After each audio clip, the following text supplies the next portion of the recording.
Live.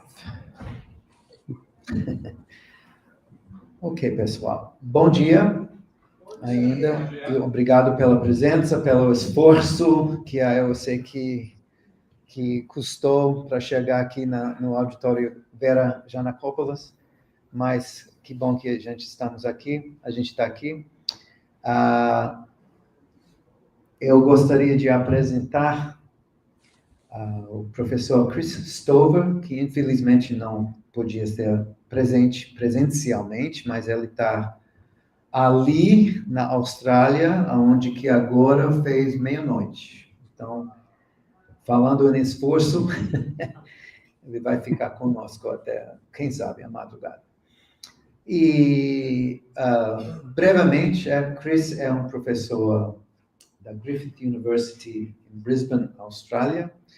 Eu tenho o prazer de ter trabalhado com ele ao longo de mais ou menos uns quase 15 anos já. Ele frequenta o Brasil, ele faz várias viagens, faz pesquisa aqui. Ele é musicólogo, trombonista, improvisador, e eu tive o prazer de estar. Ele é meu supervisor do pós-doc, onde que a gente está estudando improvisação livre, coletiva. Então, é com muito prazer que eu apresento ele para vocês. Informo que na plataforma Event 3 do evento, tem o release de todos os palestrantes, está lá, vocês podem ver. Essa palestra não é transmitida, mas vai ser gravada e disponibilizada da plataforma YouTube, né, do canal YouTube do PPGM, certo? Então, sem mais nada, eu apresento para vocês o professor Chris Stover. E eu vou sair desse palco aqui. Obrigado, Cliff. Can you hear me?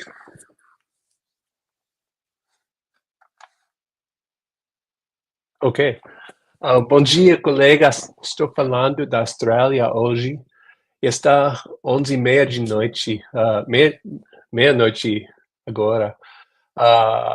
Eu espero que eu possa ser lá. Minhas sinceras desculpas. No entanto, estou feliz por estar com vocês. Obrigado a Cliff e o comitê organizador pela oportunidade de falar com vocês. Minha palestra mudou um pouco de forma desde que enviei meu resumo, agora com um foco maior no filosofia do Edward Gleason. Eu acho que ele oferece muito o que pensar na pesquisa artística, especialmente sobre a relação entre teoria e prática. Vou falar em inglês, mas vou mostrar palavras mais importantes em português nos meus slides. Obrigado.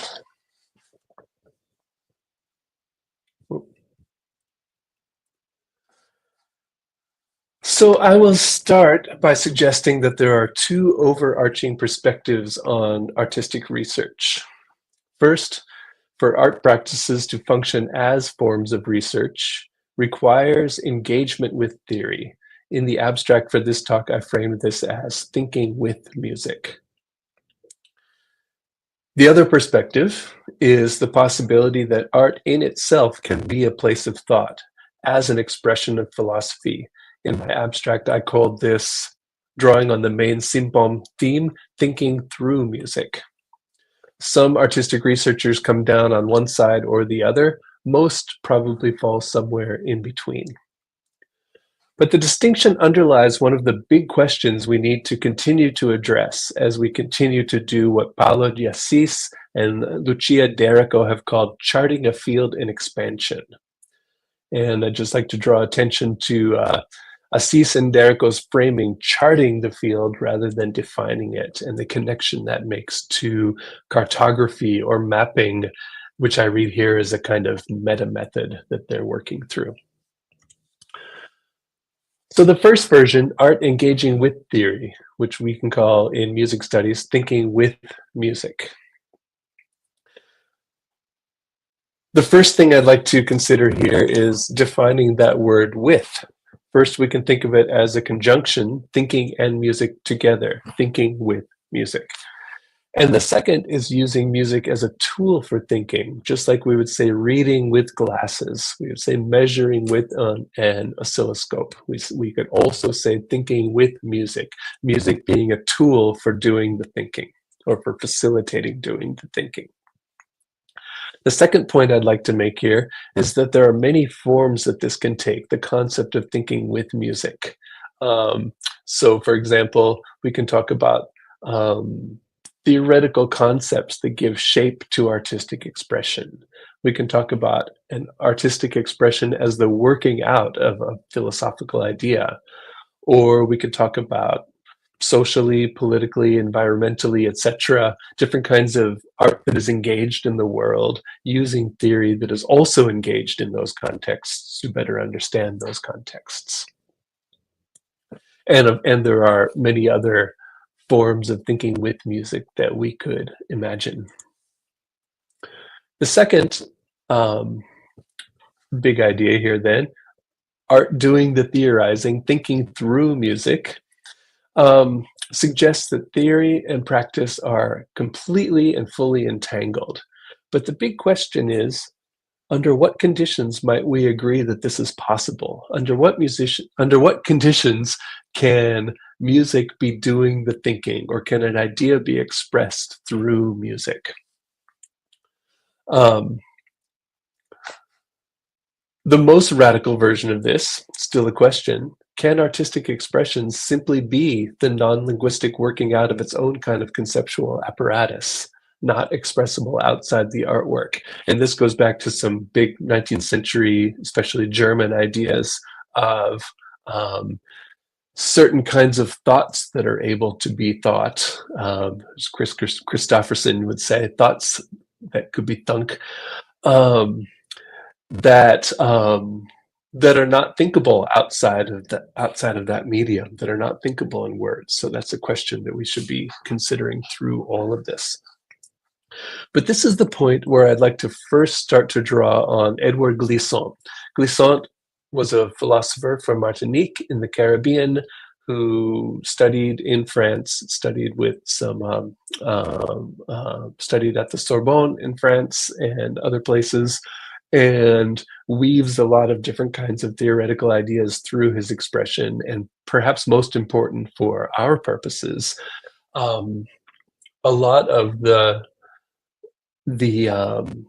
framework within which he did his philosophizing was through artistic forms, primarily through poetry and literature.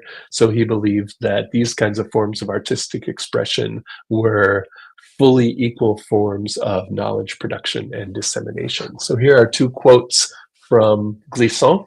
The first, "The poetic knowledge is the foundation of an understanding that goes beyond rationality."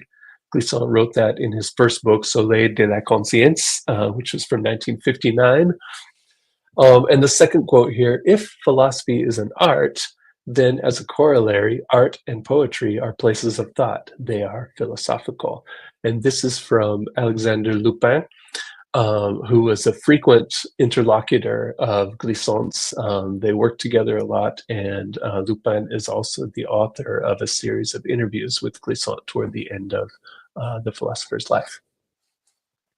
So two further quotes here. There's Glissant, by the way, that should be of interest to all of us. First, in the poetics of the oral text, everything can be said. He's positioning this against the idea that the written text is a kind of more authoritative text than oral discourse. And he wants to position oral discourse, especially in African and Afro-diasporic contexts, as being this other form of communication and knowledge production and theorizing that is on an equal level to writing, and in some ways on a higher level than writing. And the reason it's on a higher level than writing is because of its very openness and kind of the movement of its thought that before it gets fixed into writing. And then the second point, the second quote, which is very provocative and very interesting: music, gesture, and dance are forms of communication just as important as speech. So keep all of that in mind as we move forward here. To get to glissant, though, I'd like to consider an argument made by Georg Wilhelm Friedrich Hegel a century and a half earlier, writing about poetry, imagination, and knowledge. And apologies for this long quote here, and also for my very clumsy translation into Portuguese.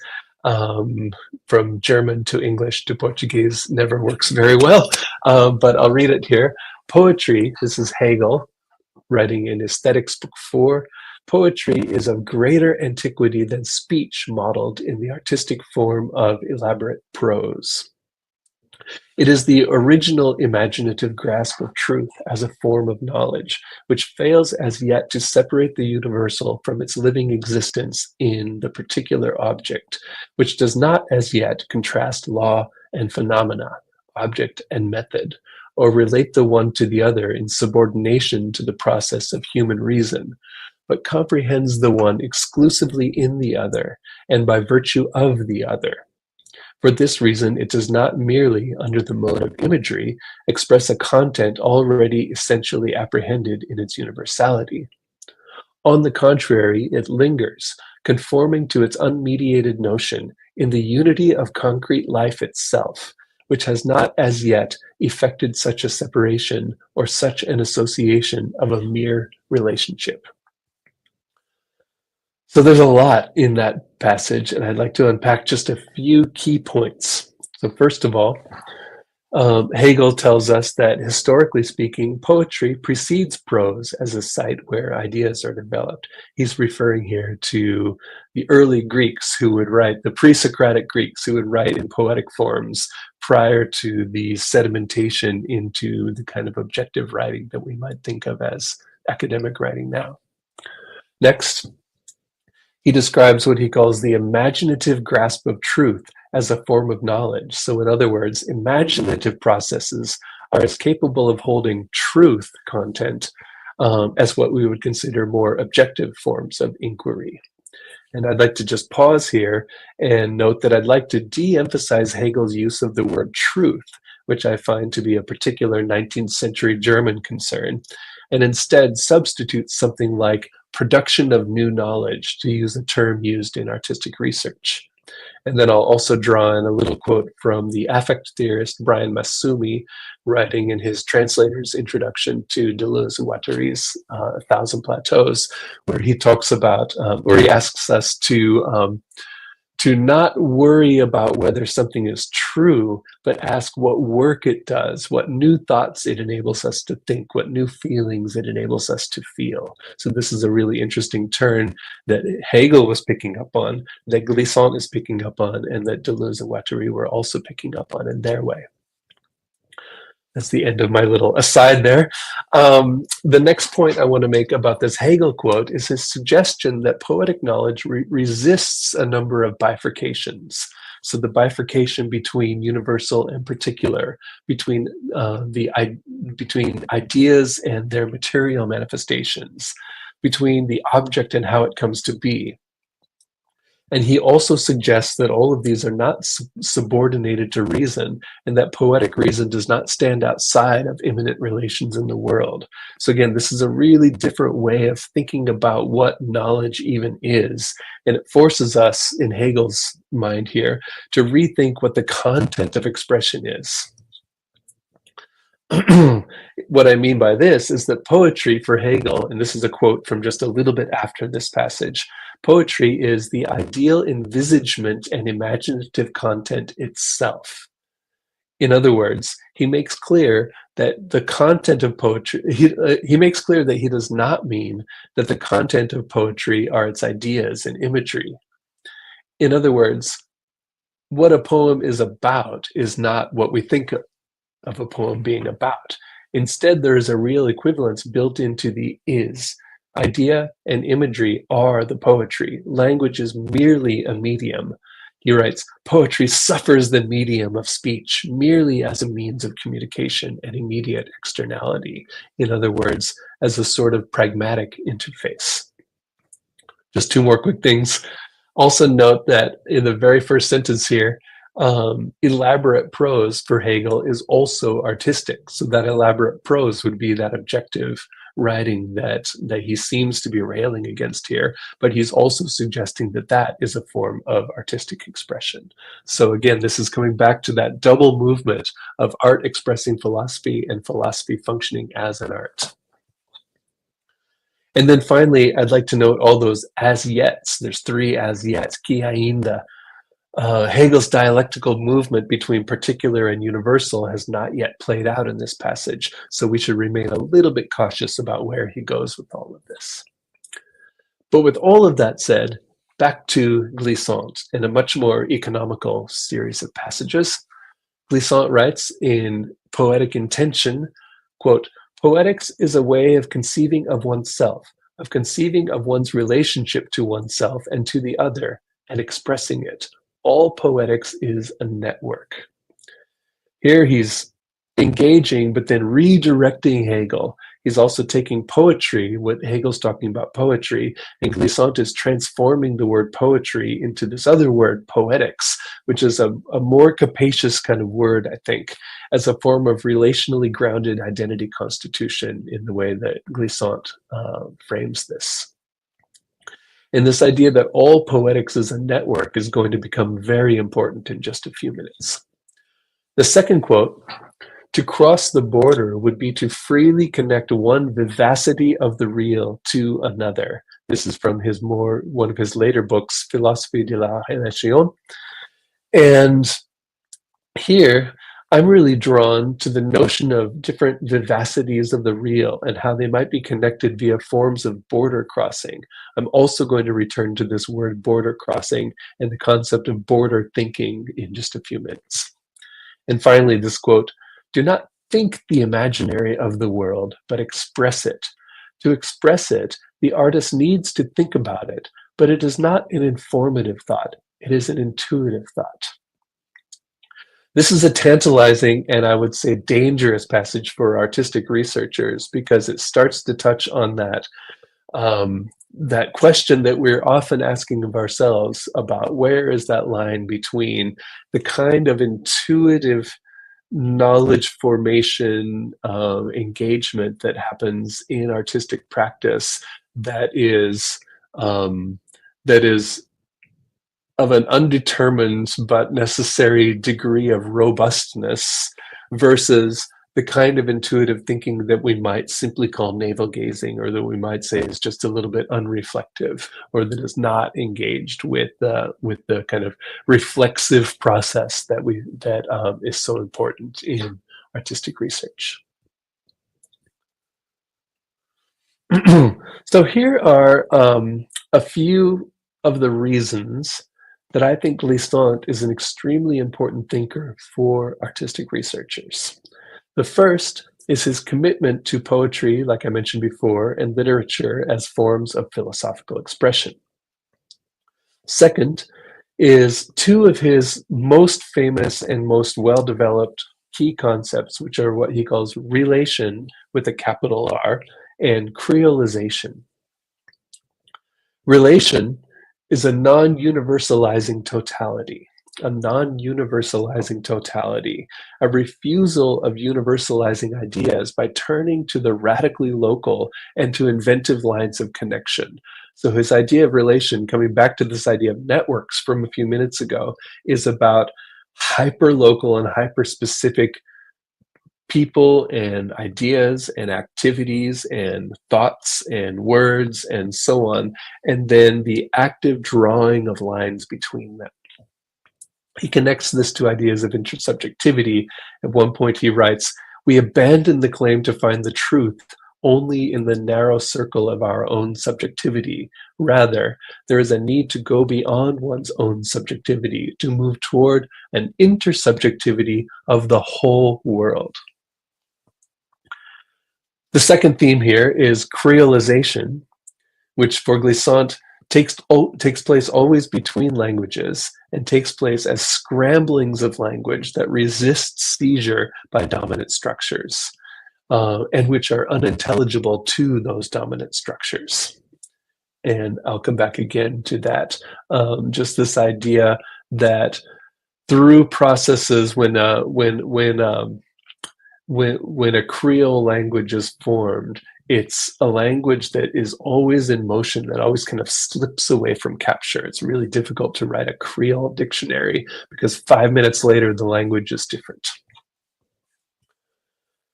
The third point, coming back to something I mentioned a moment ago, is border thinking. Glissant doesn't talk about borders that often, and the reason he doesn't talk about borders is because he was born and grew up and later lived on an island. And so he's thinking more in terms of archipelagos than borders. And he's thinking about the connection between places where we might think of a national border or some other kind of border. In archipelagic thinking, you're thinking about this, there's a shift to the kind of ever-moving and multi-directional flow of the water against the surface of the shore that is transforming the shore and that is always in motion. That is a site of passage and a site of transit. The Barbadian poet and philosopher Kamel Brathwaite called this dialectics. That's my fourth point here, as a form of repetition and accumulation. So when you think about, for example, the way that the waves hit the shore, it's this constant repetition that's going on always at all times, and every time it's different, and every time it's transforming that which it comes up against. So that idea, this dialectics idea, which is also sort of a reworking of Hegelian dialectics, so the transformation of the word dialectics into dialectics, which is itself a form of creolization, becomes really important for the way that some of these ideas are formed theoretically. The fifth idea is wandering, or what Glissant calls errantry, which is a more exploratory ethos, rather than following a preordained path. So it's about following your own path and seeing where it goes and turning around and winding back. The sixth idea is orality as discourse in motion. I mentioned this already, the idea of the oral text as something that escapes the grasp of the written word and therefore is able to do things that the written word is unable to do. And finally, at least on this slide, the Glissant's ideas about temporality and history. He coins the word digenesis, which has to do with a resistance to concepts of genesis that foreground filiation and genealogy, and these kind of direct lines of descent, which get deployed in power relations and things like that, like being part of a history, being part of a trajectory which forms networks of insiders and outsiders and all of that. So against that, he talks about digenesis, which comes from being in a position of somebody whose ancestry actually follows multiple paths, some of which are nearly untraceable. And that turns to this final idea here of the trace. And I'll return again to this idea. Sorry, I keep on hinting that I'm going to talk about some of these key concepts, and I will, but I'm actually practicing a little bit of Glissant's methodology here by kind of talking around words, and eventually, probably in another 20 minutes, hopefully all of these will coalesce in a way that everyone will find useful. So probably most important then is this methodological commitment that Glissant stakes out. And I'm going to use, we're talking about theory, but he's talking more about history. And so the things that he says about history here, I would like us to be thinking about in terms of how we engage theory as artistic researchers. So most important, Glissant asks us to engage history, not in order to see what happens, but in order to see what happened made happen. In other words, looking back in order to see, first of all, how that had an effect on what followed, but also rewinding to these earlier points in history and imagining what else might have happened, what other possible historical paths might have formed had some details been different. So another way to say this is not to think about what an idea, like a theoretical concept, once was, but asking what it opens up in terms of new possibilities. He asks us to remake the past in order to point to new futures, and he asks us to be open to what can possibly happen rather than worry too much over what has happened. He believes that existing systems of thought are incapable of opening up new horizons for us. This is a quote, incapable of opening up new horizons for us and for the world we live in. This is from his Baton Rouge interviews with Alexandre Lupin. And there's some really interesting kind of connections here to ideas that are expressed, for example, in Afrofuturist theory. And again, I'll turn to that in just a moment. But just to note that there are some really interesting conceptual overlaps between what Glissant and Brathwaite and other Caribbean thinkers and Afrofuturist thinkers in North America and Afrotopian thinkers in Africa itself were kind of theorizing around this same time. So an engagement with theory or with history from this perspective for Glissant is a reservoir of possibilities rather than a fixed set of prescriptions. And a lovely way that he puts this is he asks us to approach theory heretically. And I love this quote because it allows me to connect Glissant to another Caribbean thinker, Sylvia Wynter, who asks us, quote, to move beyond founding definitions and toward demonic models and vantage points outside the consolidated field of our present mode of being, feeling, and knowing. Wynter, coincidentally, is someone who also expresses philosophical ideas through creative writing, mostly through novels and plays in her case. And she offers a really interesting, rich concept that we should be thinking about very carefully, which is what she calls liminal categories, which for Wynter have three characteristics, which I've named here, of transculturality, inventiveness, and criticality. Wynter, by liminal, means both in between and in motion as transitory space-time. So the idea of being liminal is to be in between something that we might call fixed structures, but it's also to be in a condition of movement and in a condition of change. So her liminal categories have three characteristics. First of all, they are transcultural. They operate along points of connection between cultural, linguistic, or conceptual boundaries. They're inventive, playing with potentially undiscovered affordances to call into being new ways of being and doing. And they are also critical in the sense that they reveal ways in which hegemonic systems work to arrange the world in some ways rather than others, which, as we know, are always ways that reflect the ideas of the ruling class. Liminal categories for Wynter are the only viable way of resisting the epistemic hegemony of the structuring system and the values, morals, and stratifications it puts in place. They take shape in the cracks, in the interstices, in the undercommons, and they do so coalitionally and collaboratively.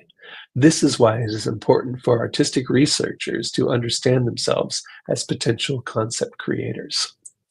It also speaks to why artistic researchers need to know their theory really well.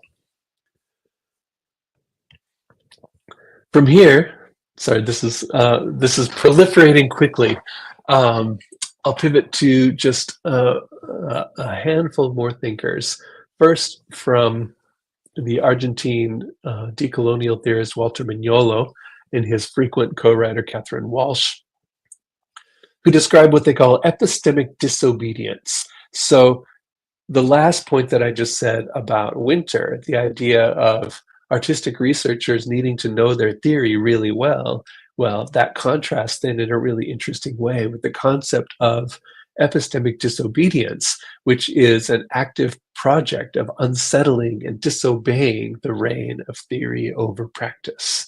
So it's taking theory and deploying it again in heretical ways, in demonic ways, in ways that might be completely antithetical to the idea, to the way in which the theory was proposed to do, but it's still drawing on the theory in a very serious way. It's still demonstrating an understanding of what the theory is trying to do.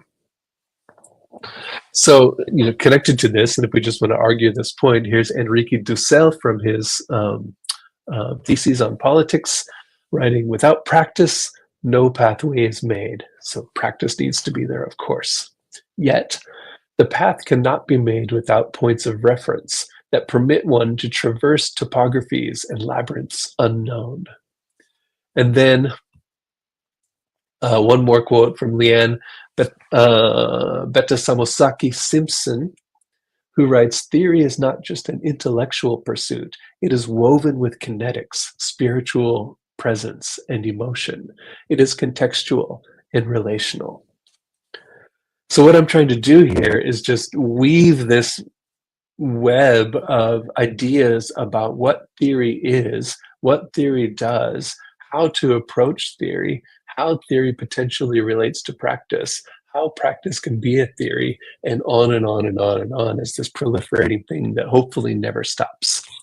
But I will stop soon because I just have one more kind of background idea, and this is back to my favorite philosophers, Gilles Deleuze and Félix Guattari. And in their last book that they wrote together toward the end of Guattari's life, they say, art and philosophy cross-cut the chaos and confront it. But it is not the same sectional plane. It is not populated in the same way. In the one, there's the constellation of a universe, that should say of a universe of affects and percepts. And in the other, constitutions of immanence or concepts. Art thinks no less than philosophy, but it thinks through affects and percepts. So now we're starting to have a little bit different spin on Glissant's point that art is a form of philosophy, art is a form of thinking, because now Deleuze and Guattari are saying, yes, art is a form of thinking, but the way it thinks is a different way of thinking than the way philosophy thinks. And that's a really, so that's important because that's pointing to what it potentially is that art can produce that some other form of discourse that cannot produce, and therefore beyond just the aesthetic wonderfulness of having art in the world, it's leaning into into a particular register of significance that art practices potentially have. Here's just one more quote from earlier in the same book. From content, expression, conjunctions, quote, philosophy extracts concepts, whereas science extracts prospects, and art extracts percepts and affects. So now they've added science into the mix as well. Philosophy, science, and art as three different forms of inquiry on an equal plane with one another. And here, I've just kind of sketched those out. Here we have science extracting prospects. I've changed the words a little bit here. Philosophy inventing concepts, and art creating affects and percepts. And what I've done here with this little graphic is I put these starbursts here that show a potential site for a liminal category or a transdisciplinary category of some kind of practice that situates between art and philosophy, between art and science, between philosophy and science. We could put another one right in the middle that's between all of them. And these, for me, are sites of artistic research. And you can also kind of think maybe of where it is along that line. Is my work tends to be perhaps a little bit closer to the philosophy side, but someone else's work might be closer to the art side, but still on that same arc, still on that same kind of line of connection, of potential connection between different kinds of inquiry domains.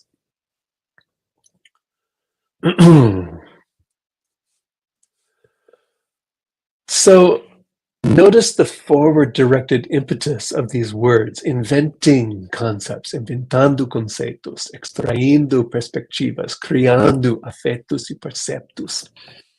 By the way, I'm using this, I don't know if this is the right word, perceptus for percepts, but perceptações is not the right word. They don't mean perceptions. Percepts is a different kind of a word for Deleuze and Guattari. So if somebody has a good word for that, I would love a suggestion.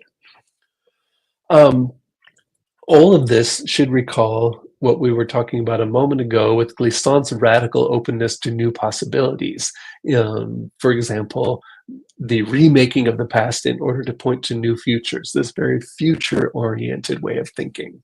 But simultaneously, this is from Glissant's Caribbean Discourse, he asks us both to be backward-facing and also transversal, moving sideways. Quote, techniques of expression are not innocent. An exploration of the chaos of memory, obscured, alienated, or reduced to a range of natural references, cannot be done in the clarity of a linear narrative. So Glissant is asking us to resist following the clear linear narrative. He says that we're not going to get anywhere if we do that, hence his ideas about wandering. The production of texts, continuing the quote, must also produce history. So isn't that interesting? History is something that is produced. It's not just there.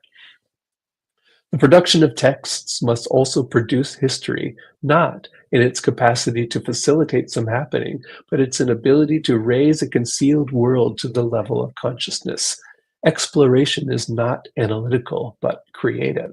Here's another call to us, artist researchers. So returning to the point I started with, we've now worked through what amounts to 4 perspectives on the relation between theory and practice. And here's the way that I frame them in my book. So a quick little plug for my recent book, which is specifically about music theory, but the very last chapter of the book is about artistic research. And so these kind of 4 forms of relationships between theory and practice: theory shaping practice, so a theoretical idea that suggests some new ways of doing practice. An example that I use is Arnold Schoenberg experimenting with the 12-tone system, for example. Then there's practice shaping theory, where some innovations in practice happens, and then theory comes along and explains what happens to the best of its ability. Then there's theory and practice intertwined to greater or lesser degrees. This is how I might characterize the American jazz composer and theorist George Russell, working with musicians in order to develop these theories that were very much connected to existing practice and also giving shape to new possibilities. And then practice as theory, where the practice is doing the theorizing in ways that we've suggested so far. These are all important, and I think that they probably function at different moments for any of us. So we might, depending on what kind of a project we're working on, orient toward different forms of relationships. My work is most oriented toward the third, theory and practice intertwined, continually co-producing one another, and I'll turn to an example in a moment. But there are many examples of this kind of interweaving of theory and practice from across the planet and from throughout history. My musical interests tend to center around what we might call Black experimental practices, which tend to embody at least the following 5 thematics. Engagement with history as a kind of experimental free play. You can note how that resonates with Glissant. linguistic or music syntactic excess or proliferation, an incalcitrance or resistance to existing forms of explanation, liminality, again, moving between structures and orientations, and improvisation as the valorization of individual voices within the collective. I'll unpack each of these by turning back to Glissant. Glissant seeks to displace what he calls capital H history with a coalitional network of histories, which might build on the slightest perceivable traces, reanimate lost horizons, connect in all manner of creative ways. This is why attention to musical details via close contextual and creative listening is so important. There's much at stake in coalitional praxis. Glissant describes, quote, a struggle against a single history for the cross-fertilization of histories. He finds in black music, particularly valuable sites for understanding how this can work. Quote, Black music progressively records the history of its community, its confrontations with reality, the gaps into which it inserts itself, the walls which it too often comes up against. And he repeats over and over what that capital H history excludes and why it must be imaginatively reclaimed and put to new work. One more quote. For history is not only absence for us, it is vertigo, the time that was never ours, we must possess. This is a call to reclaim history from those who would purport to be its sole authors. Glissant describes linguistic excess in many ways as accretion and accumulation, as proliferation, as creolization that always produces something new. Most important, perhaps, is how he refigures the concept of noise. Quote, noise is essential to speech. Din is discourse. The semantic, but also syntactic excessiveness is both a form of resistance and an opening toward expressive polyvocality, which again underscores the importance of collaboration. That proliferation and excessiveness, language as, quote, a jumbled rush, an accelerated nonsense created by scrambled sounds, means that existing forms of explanation will always be inadequate to the task. But the nonsense is actually really important. Quote, but this nonsense does not convey real meaning to which, but this nonsense does convey real meaning to which the master's ear cannot have access. For Glissant, this functions between languages and conceptual formations. Recall Winter's transcultural practices of concept creation. Noise is part of that liminality, but it is also a liberatory cry. The liberatory potential of transforming a scream into, quote, a speech that grows from it, thus discovering the expression of a finely liberated poetics. What shakes out from this is a resistance or an incalcitrance to existing forms of explanation. This is what Glissant calls opacity, the right not to be known. Opacity, in combination with orality and polyvocality, means Caribbean discourse cannot be seized by dominant systems, methodologies, or conceptual models. Opacities, Glissant writes, can coexist and converge. This is key to developing new forms of liminal understanding. He writes, to understand these, one must truly focus on the texture of the weave and not on the nature of its components, end quote. We might learn from jazz here, which is often described in conversational terms, but which might fruitfully be engaged through the concept of the weave, as Black feminist theorist Elsa Barkley Brown has pointed toward. The forest of the maroon, or quilombo, is also a powerful metaphor for Glissant. The forest of the maroon was the first obstacle the slave opposed to the transparency of the planter. There is no clear path, no way forward in this density. You turn in obscure circles. I've discussed liminality already, but Glissant introduces two related concepts, which I've just mentioned in passing, errantry and the trace. Errantry, by the way, this is another word that I haven't found a good translation for into Portuguese for. So I've just dropped the original French word and again would welcome a good translation suggestion. Errantry refers to an insistence on following one's own path. For example, to refuse the heterochrononormative trajectory that shapes subjectivities and forecloses alternative possibilities under late capitalism. Errantry for Glissant is a sacred mission. In errantry, quote, in errantry one knows at every moment where one is, at every moment in relation to the other.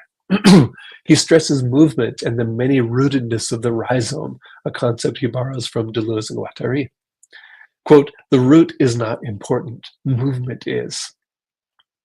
It's important to think of these ideas in dialogue with the forest of the Quilombo, and to take note that for Glissant, the density and opacity of the forest and the relational orientation of errantry are not contradictory, or if they are, it's a contradiction we should embrace rather than worry over. Whoops, too soon. How do I go back? The trace, barely perceptible traces through which meaning is generated, turns us back to attention to the detail. A trace might be all there is for a people whose history has been obliterated, as it was for enslaved people in the Americas and the Caribbean, stolen from Africa and severed from their past, or ruptured lineages of stolen generations in Australia and North America.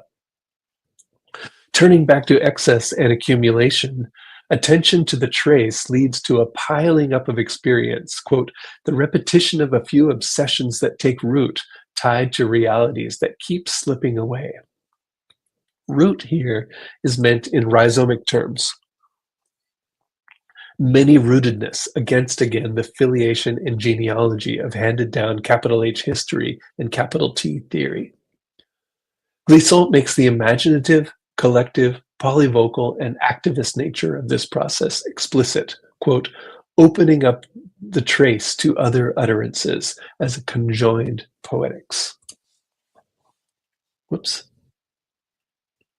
And finally, improvisation, the theme, sorry. Finally, improvisation. Glissant, like Winter, is especially interested in inventive expression that takes place between linguistic domains, or in our case, music syntactic domains, as expressions of liminality, or again, what Glissant calls creolization. The key words here are polyvocality and, once again, the semantic and syntactic torsion of existing discursive forms. There's a connection here to Deleuze and Guattari's conception of what they call minor literature, quote, that to which a minority constructs within a major language in order to make that language do things other than what it was intended for. I briefly alluded to bell hooks a moment ago. This is a pervasive theme in Black radical feminist praxis. Both Hooks and Audre Lorde, for example, insist on participation in theory making through dialogue as a crucial part of becoming an invoiced subject. Here are two passages from Glissant on this point. To declare, quote, to declare one's own identity is to write the world into existence. The resonance with Paulo Freire is explicit here, but also active processes of forming productive collectives. Quote, we know that the other is within us and affects how we evolve. Here I find powerful overlaps with the Senegalese philosopher Leopold Sédar Senghor's relational ontology. Okay, so that's a lot. There are a lot of directions we could go with all of this. One thing I've been trying to demonstrate by doing is to underscore the depth of engagement required to bring music thinking and theory thinking into dialogue.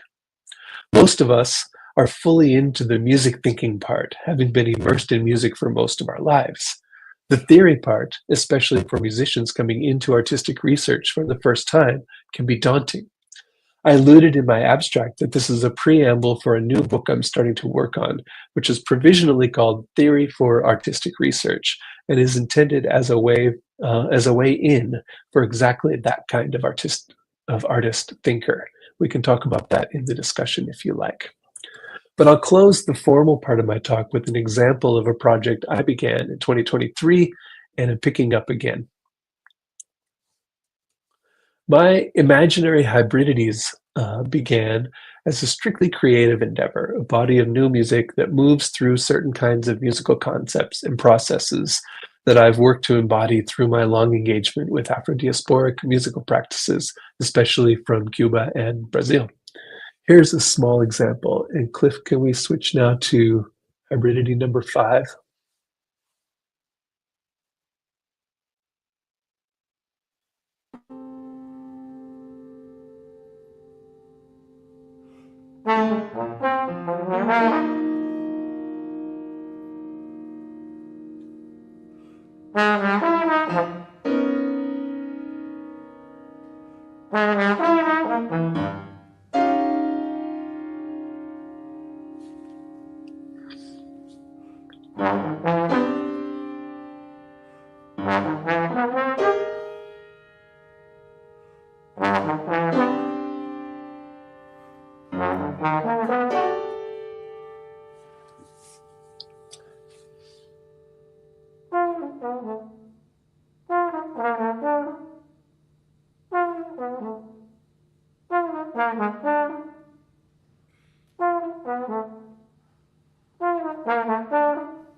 Thanks, Cliff, and back to the slides.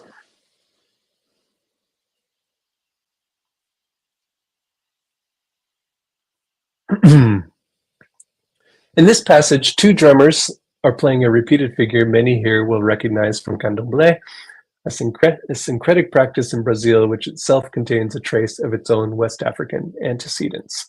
Candomblé's status as a syncretic religion is important as an example of relation in glissant's usage, put covertly to work by early practitioners and manifesting as linguistic polyvocality, transcultural iconography, and much more, including the grain of specific musical details. Let's more closely engage this drumming figure. There are 4 single strokes played by alternating hands on, in this case, the shells of the drums. These are followed by double stroke flams with both hands, and then these are followed by a double stroke flam with both hands, then 6 single strokes, then another flam. We could easily transcribe this in staff notation, one version of which would look like this. Closer aural attention reveals that the flams slightly expand the microtemporal grid. In other words, one way to hear the sequences is as a series of 12 fast pulses, the 5th and 12th of which are ever so slightly longer than the rest.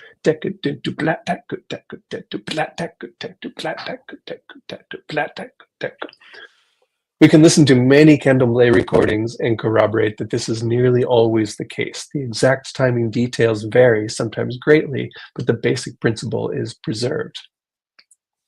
Pivoting to a form of contextual listening then, this microtiming flux turns out to be very important across a wide range of African and Afro-diasporic practices. The drum figure aligns interestingly along with the bell pattern, a sequence so common that it is often referred to in African music scholarship as the standard pattern. The drum flams align with the bell's short inter-onset intervals as a form of temporal inversion. They also enact an amplitude inversion, the dynamic and phenomenal accent of the flams, contrasting the way bell players play those shorts just a little softer than the longs that surround them. So dat, dat, dat, dat, dat, dat, dat, dat, dat, dat. The ostinato we play, punctuated by low A's with the humpile flams and bell shorts, expands and contracts in pitch space in a way that models these parametric inversions in the pitch domain, with little up-down and down-up stretches articulated by the ostinato and the composed material for improvisation. Each stretches the other, which also reflects how I theorize expressive microtiming functions in African and Afro-diasporic musics as an ongoing affective exchange of pushes and pulls that changes the relational valences of each of the participants. And now, Cliff, can we go to the second video?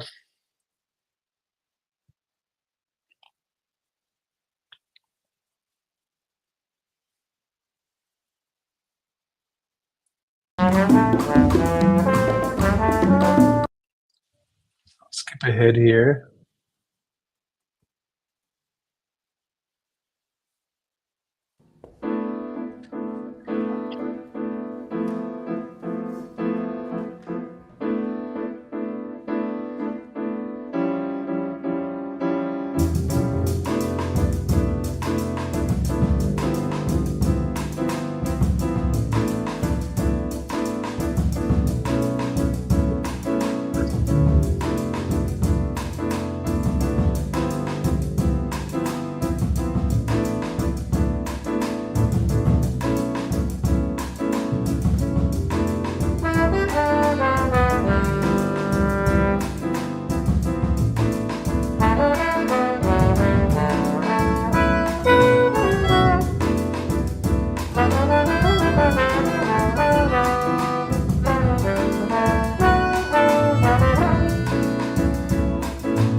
And just the slides one more time.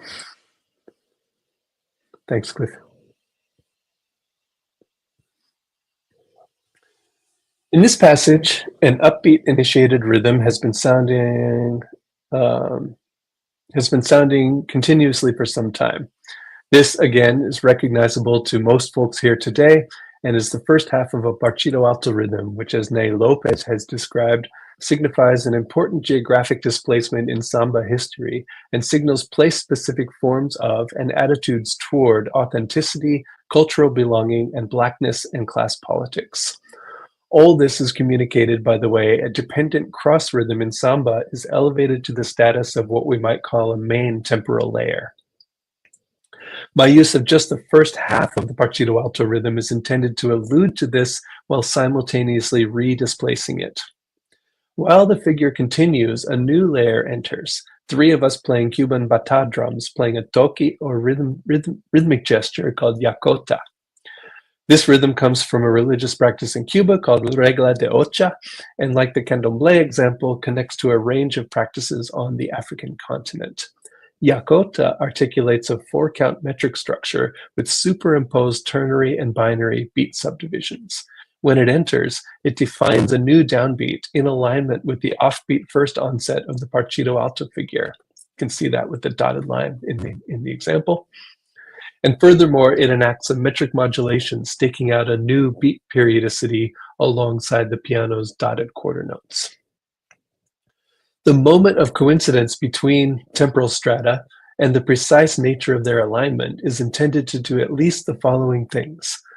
First, to underscore what I theorize elsewhere as a fundamental and non-trivial circularity in African and Afro-diasporic music, and to reinforce the equal status of temporal layers other than periodic beats and metric cycles. It's what Glissant would call a transversal leap across linguistic boundaries. They don't belong together, but they express a trace of a shared lineage, which for me opens both to manifold paths connecting Black diasporic practices across the Americas. These are not quite examples of thinking through music, but I do hope their theoretical content can be apparent to an attentive listener. In other words, I don't talk about these details in concert, for example. The name hybridities does do some work, and the fact that I spent a lot of time reading and thinking about hybridity theory, especially in the context of Brazilian practices, going back to Oswald de Andrade, while crafting these ideas, is important to the particular ways in which the music took shape. So I'll stop there and open the room for discussion, questions, and complaints. Obrigado.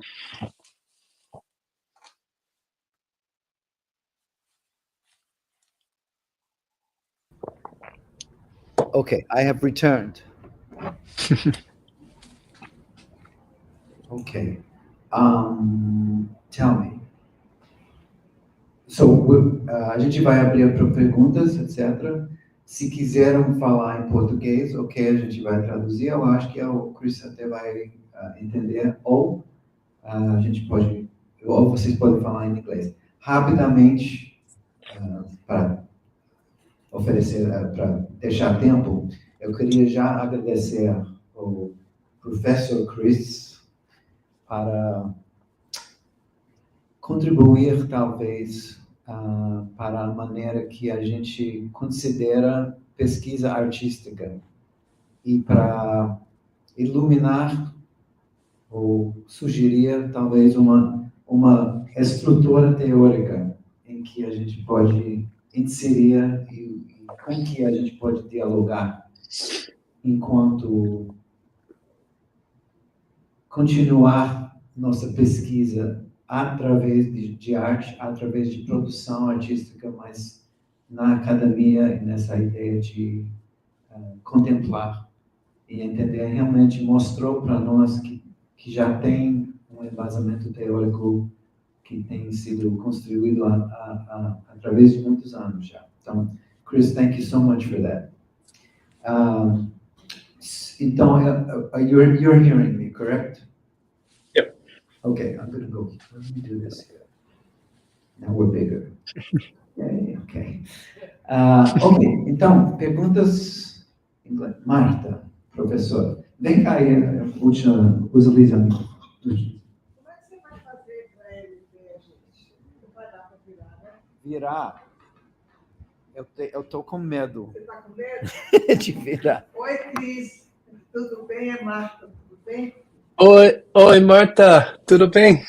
Tudo ótimo. Eu só queria fazer um comentário. Eu acho que tem que a gente sobe aí. Eu acho que a gente Tá bom, pode subir ser. aí. Vocês Porque podem. é horrível, vocês só ouvir. Quem quiser fazer uma pergunta, É. vem cá. Tem muito espaço aqui. Paulo. Eu queria fazer só um comentário que eu achei muito interessante. Eu vou ter que ler com calma e estudar o que você está falando, porque é bastante complexo. Mas, no final, você falou uma coisa que você leu muito, Mário de Andrade, e eu queria comentar um aspecto com você, porque escreveu um ensaio sobre a música brasileira, onde ele pesquisou o ritmo, a melodia, a forma. Mas uma coisa que é muito interessante é que ele aplicou essa questão toda essa parte rítmica, essa parte timbrística e de forma, ele aplicou quando ele escreveu na literatura. Ele, de certa maneira, ele usou a estrutura musical para escrever uma grande obra dele, que é Macunaíma. Macunaíma, se você for analisar, ela é toda baseada em estruturas musicais. Entende? Então, é interessante que exatamente ele está fazendo, ele está produzindo a arte usando a teoria, e é exatamente a questão da música e na literatura, como que elas se cruzam. Então, quer dizer, esse processo que você está descobrindo lá no Caribe, que tem muito a ver com essa misturada e bagunçada que é a cultura brasileira, né? Então, é interessante que eles estão interligados. Você entendeu o que eu falei? Ficou um pouco rápido. Obrigado, Marta.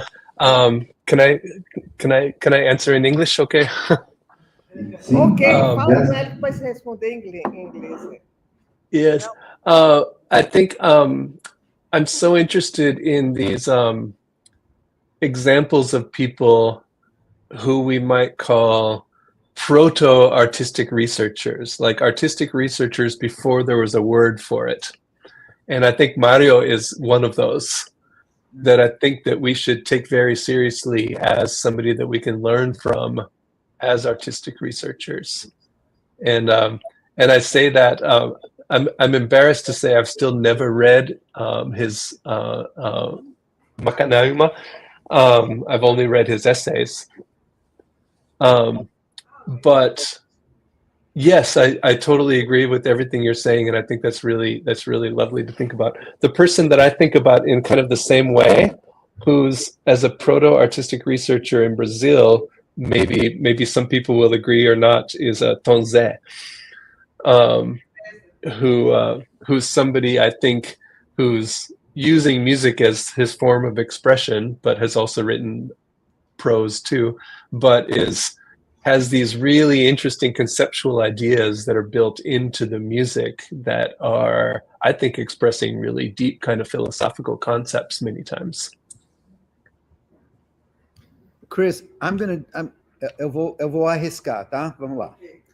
I'm going to move us so that I'm moving the computer off stage, but running the risk of disconnecting things. So I'm going to do this very carefully. Very carefully. Okay. So far, so good. So far, so good. We're still good? I'm still good. Excellent. And so now we can turn you, and now you can see the audience. Hi everyone. Okay, and now who would like to come up can speak? Pergunta. Rodrigo, pode usar. Nem precisa, é só para... Tudo bem, Cris? Rodrigo aqui. Tudo bom? Posso fazer pergunta em português? Um pouco. Vou falar devagar. Ok. Joia. Como você falou da experiência com os tambores, né, de candomblé, eu queria perguntar assim, qual foi a sua conexão para poder chegar nessa proposição de escrita? Porque eu pergunto isso muito porque da experiência de escuta que eu tenho, quando eu escuto, por exemplo, os ritmos que tem essa clave, né, no candomblé queto, por exemplo, né, Vassi, Ogum, cortando, que é um tipo de Vassi também, o próprio ritmo para Xangô, a gente vai, eu escuto muito menos como um flam, aquela passagem, né, de notas mais aceleradas, quando tem pacum, tacum, pracum, pacum, pacum, pratacum, tacum, pracum. Eu escuto mais como uma dobra, como se fosse pensando nessa modalidade de escrita ocidental, né, que é uma aproximação, né, mais como uma semicolcheia do que como um flam. Aí a minha pergunta é mais qual foi a experiência que você teve assim, de escuta e como você chegou, se você escuta mesmo mais por esse lado do flam ou dessa subdivisão mais próxima de uma semicolcheia, né? Tacum, tacum, paragatum, pacum, pacum, pararacum, tacum, pararacum, ou pacum, tacum, pracatum, cacum, cacum, pratacum, porque soa diferente, né? Assim, se fica algo... It stretches like this, yeah. É mais ou menos isso. Obrigado. E super parabéns aí, obrigado pela palestra, foi incrível. Obrigado. It's a point that I think is full of meaning. That stretched pulse where the flam is, the all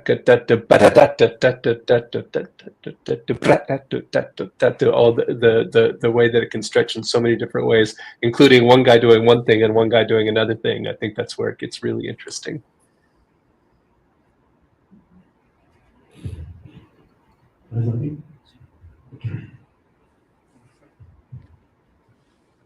Oi, Cris. Aqui é o Robson. Eu achei muito interessante o que você falou sobre aquela coisa de pensar, né? Thinking what can happen instead of thinking about what has happened.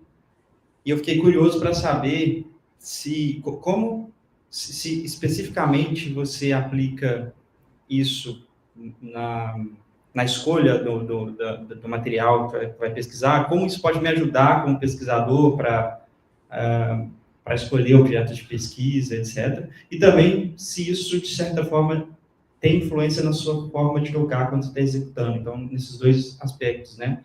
Na influência para escolher o que vai pesquisar e também enquanto está na performance. Não sei se eu fui claro. Eu acho que eu entendo. So tell me if I'm correct here. The idea of thinking of history differently and thinking in terms of possibility. I think that this is expressed really well in Afrofuturism. And in Afrofuturism, there's this idea of, there's two things, I think. There's more than two things, but there's at least two things that are different kinds of relationships with the past. And the first one is, there's a decolonial theorist named Ariela Aisha Azoulay who discussed this idea of rewinding. So rewinding to the point right before coloniality, right before colonialism, and then imagining how to move forward from there, from that point, in order to imagine different kinds of what we might call lost horizons. And then the other one is something that Sun Ra, for example, was really interested in, and that is to go back to ancient African pasts and to do what we might call speculative archaeology or something like that, or imaginative archaeology, going back to the very roots of African civilization and based on some evidence, but also filling in the blanks creatively, speculating what societies were like then and how things evolved, and kind of imagining a different kind of history than the history that gets told in schools and things like that. So a prime example of that is a number of African authors and African American authors in the United States in the middle of the 20th century were writing about ancient Egypt. And they're writing about ancient Egypt as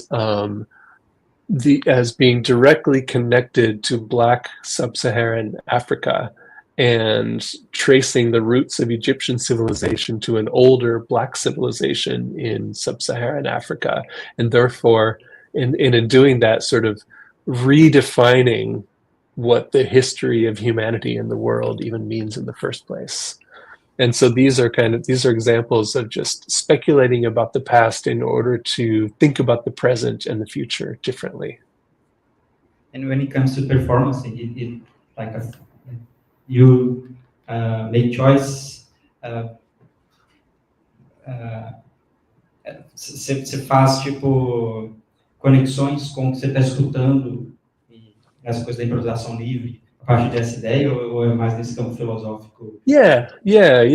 Because I'm a musician first, and so thinking about sounds, and so what's, like these two examples that I played, I'm interested in these very, very, very small moments, like just the small moment of a little temporal displacement, just as a possibility, to when you layer bata music on top of Partido Alto, and then sort of a little transformation in sound. It's that moment where they kind of hinge together. I think that's the most exciting moment, and a moment that expresses the possibility of a connection that's a connection that we made up, but that what if it's a real connection? What if it were imagined bigger than that as a real connection?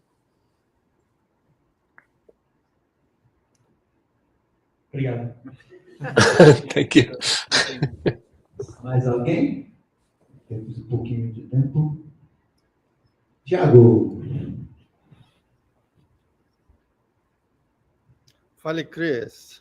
Oi, Thiago. Yes, your hair's a different color. Yes. What can I do?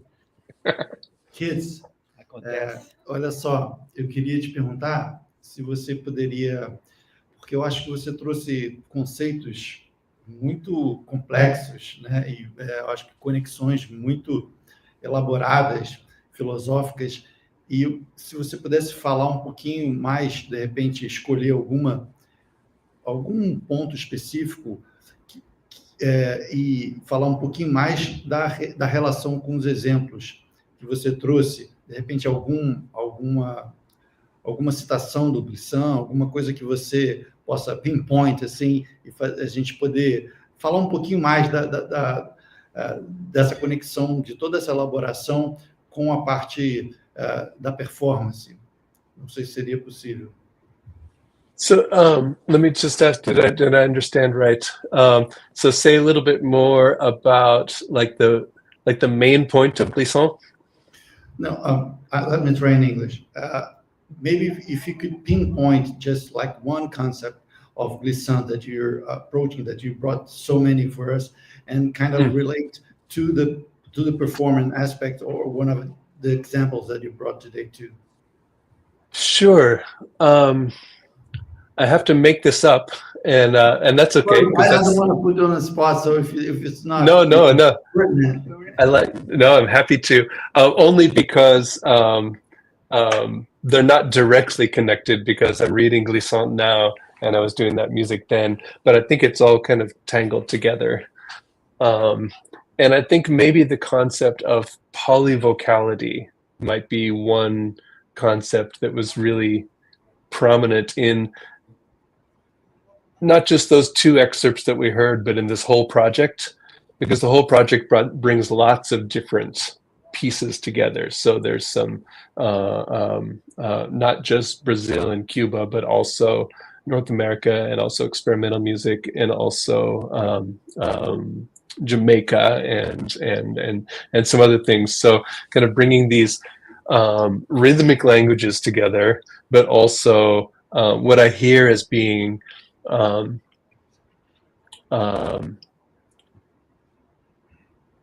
something that Martha mentioned, like the timbral aspect and the textural aspect, and then so other parts of the music. So, for example, in that Partido Alto section, there's also the harmony was really inspired by Milton, for example. So that was just another little piece to kind of pull into that very deliberately. So there's these many voices that are being alluded to. And almost the idea of like bringing all these people into the room together, but we're just doing it by referencing these different kinds of sounds that hopefully are meaningful to people who know those sounds. Perfect. Thank you. Thank you. Good to see you. Thanks, Tiago. Good to see you. Okay, let's see. Well, okay, let's stretch it in case anybody has another question. Se alguém tiver uma outra pergunta, até 12:30 no máximo, tá? Para a gente poder almoçar. Mais alguém? Tá bom, tá todo mundo em choque. Estou fazendo a pergunta de choque. Okay, so it looks like everybody's in shock, and I think what might be good, I don't know, Chris, if you put it at the end of your slides, is a reading list, actually. It is the very last slide. Okay. Which I didn't get to. Okay. But if you want to put it up when we're done. I'm going to put it up right now.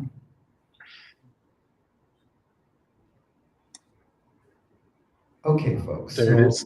It's cut off a little bit. Right. Okay.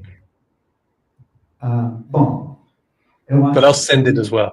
Thank you. Eu acho que a gente tem pelo menos semestre. Brincando. Eu acho que o que a gente tem aqui é o início, ou uma continuação, melhor, de leitoras e assuntos para nossos seminários, nossos tópicos e nossos projetos de pesquisa, que eu espero que a gente pode levar para frente agora e talvez através dessa maneira de abordar pesquisa artística, pesquisa e produção artística como pesquisa, até a gente pode continuar nosso projeto juntos, né? Agora temos laços, temos conexões com um outro continente que eu achei na minha temporada lá, que a maneira de pensar e de fazer academia aqui no Brasil e na Austrália são bem parecidas. So, Chris, I thank you. We miss you. Next time you'll be here on stage with us and on stages with us. Yes, yes. Okay. And I thank you so much. This has been absolutely wonderful. It's been wonderful from this end too. Thank you, everyone. Thanks, Cliff.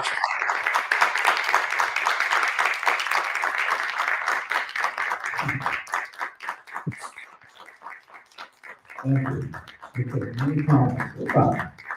So, great. We'll see you soon, and we'll play soon. Yes, we'll talk soon after you're done with all this. That sounds good. Okay. Thanks. Okay. Ending stream. Ciao.